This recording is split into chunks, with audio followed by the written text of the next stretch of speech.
l'objet de cet accord d'un montant de 5 millions d'euros. Ce projet, conçu en collaboration avec les institutions nationales en charge de la formation professionnelle, a pour objectif la création d'une filière autour des métiers de l'eau au centre pilote de l'Institut national de la formation professionnelle, en partenariat avec la Direction nationale de l'eau potable et l'assainissement, la mise à niveau du centre pilote sur l'ensemble des filières porteuses en termes d'emploi. Et ce projet illustre la volonté de la France, au travers de l'AFD, de s'inscrire désormais en Haïti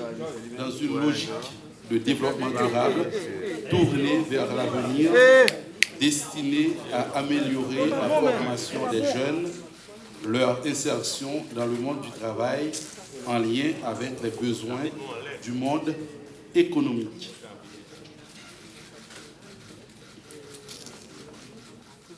La construction du lycée des Coteaux résulte d'une initiative de l'Association des régions françaises en soutien à Haïti. Suite au séisme de 2010, les régions françaises ont créé un fonds de soutien et confié à la région Guadeloupe la mise en œuvre d'un projet de construction d'infrastructures scolaires en Haïti, d'une capacité d'accueil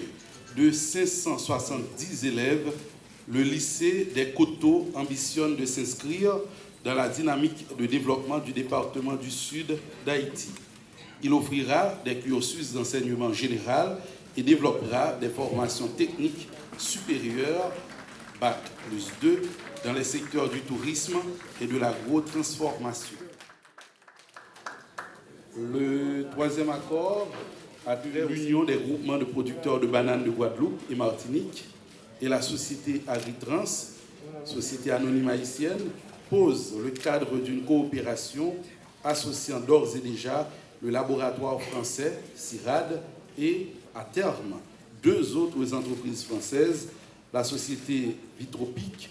et le transporteur CMA-CGM, ainsi que trois nouvelles entreprises haïtiennes, Replada, Agrid, Anapat. C'est ainsi que 3000 hectares de bananes bio seront mises en culture dans le nord-est d'Haïti pour parvenir in fine à 6000 hectares. La convention comporte 4 volets complémentaires: la coopération technique et agronomique, l'organisation de la logistique, l'appui à la commercialisation sur les marchés européens et l'accompagnement à l'implantation par la mobilisation d'investissements directs de l'UGPBAN avec l'acquisition de 320 hectares de terre. Alors, le projet redressement financier de l'EDH consiste en la prestation de services de consultance confiés à l'électricité de France. Il s'articule autour de 4 composantes: prévision de la demande nationale d'énergie électrique, plan directeur de production, de transport, de distribution et d'électrification de la région métropolitaine de Port-au-Prince et des provinces sur la période 2015 à 2030,